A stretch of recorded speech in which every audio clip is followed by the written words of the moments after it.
description of all the complexities behind the legislation is a gold case for understanding why it's got to change.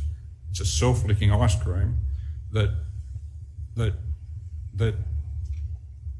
presents a barrier to the veteran, presents a barrier to the advocate for wanting to change, and internally within an organisation that doesn't operate as a commercial organisation and doesn't have to make a profit, they focus on the process, not the outcome.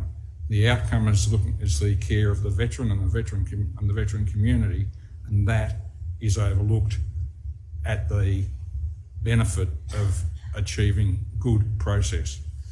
Your experience is it not that you can get a delegate to break out of the process-driven approach? Most definitely.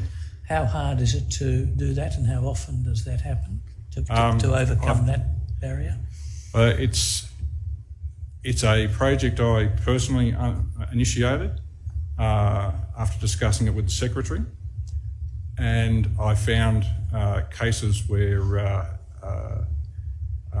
4 cases in particular, some over 560 days without contact with the delegate, and I raised with a SES Band 1 officer in DVA, and determinations were made in 2 days. I had spouses in tears about the change that it had made on their partner, and it showed that stepping outside that rigidity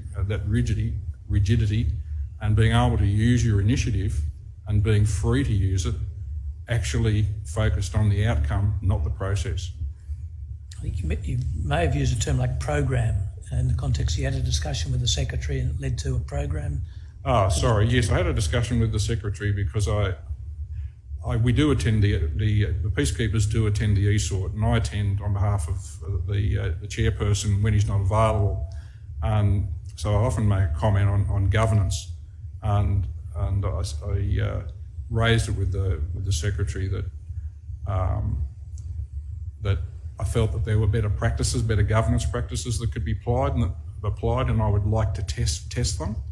And she placed me on a committee known as the ESORT Multi-Act Working Group, which I've actually never met anyone that actually has heard of it before, but it's actually an interesting venue to attend, and the SES officer that runs that is the one that I've been dealing with, and I praise him for his use of and moral courage to actually step outside the rigidity of the process.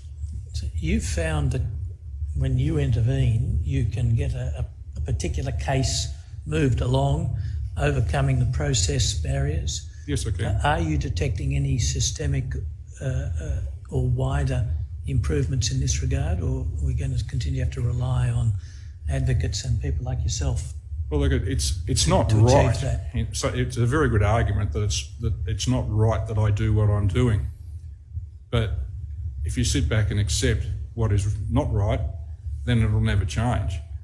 So I feel that it proves that there's a case for it to change.